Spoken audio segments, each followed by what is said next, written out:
This week, we'll be studying children in the civil rights movement, and we'll be focusing on one particular event. This is the first book that I read on children in the civil rights movement. It's a great book by David Halberstein.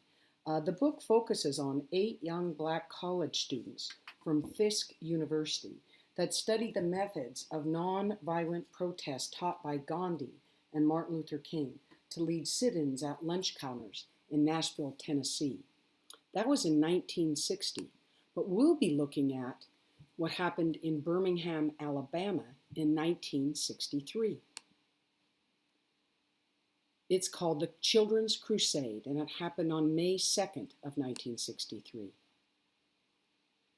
You will be able to go into the website and you can watch one of 2 videos, or you can watch both of the videos on what happened in Birmingham. Birmingham was a particularly interesting city, and as Martin Luther King called it, it was the most segregated city in America. One thing that I want to do is make sure that you understand what was happening in the nation, in the state of Alabama, and in the city at that time to frame the event, the Children's Crusade, so you can understand what happened before and after the event.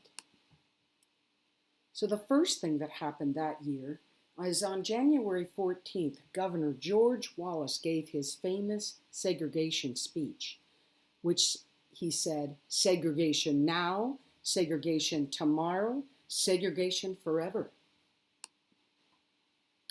On April 2nd, 1963, Bull Connor was defeated for mayor, but he refused to step down, and he still maintained the city's police and fire departments.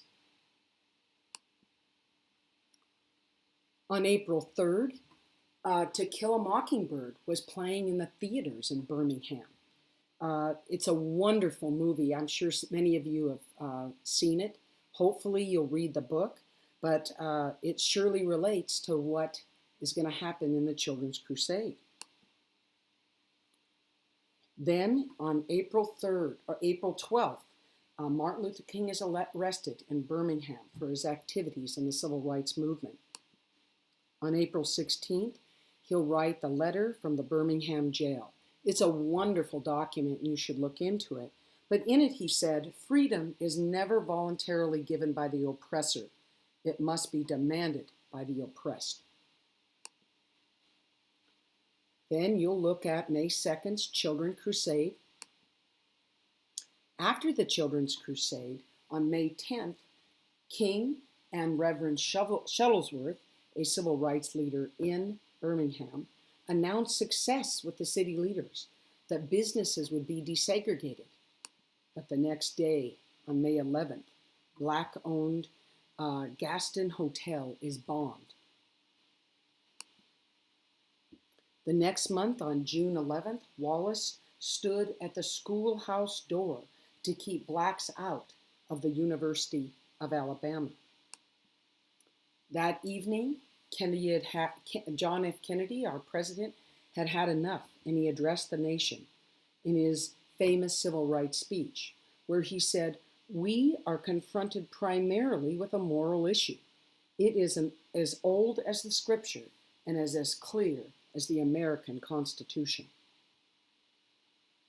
Then, of course, on August 28th, Martin Luther King delivers his famous I Have a Dream speech.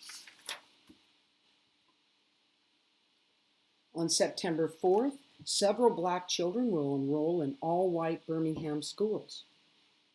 But then, on September 15th, at the 16th Street Baptist Church, it was bombed during Sunday school, and these 4 little black girls were killed. This was internationally known and really a famous event. Which is often forgot is 2 black boys also got shot dead. Then at the end of that year, John F. Kennedy is assassinated in Dallas. As we're studying this, it reminds me of my favorite singer, not singer, but civil rights woman. I love Fannie Lou Hamer. Her speech before Congress, you must look up. She's one strong woman. And as a little girl, and I lived in the 60s, my mother always played this song.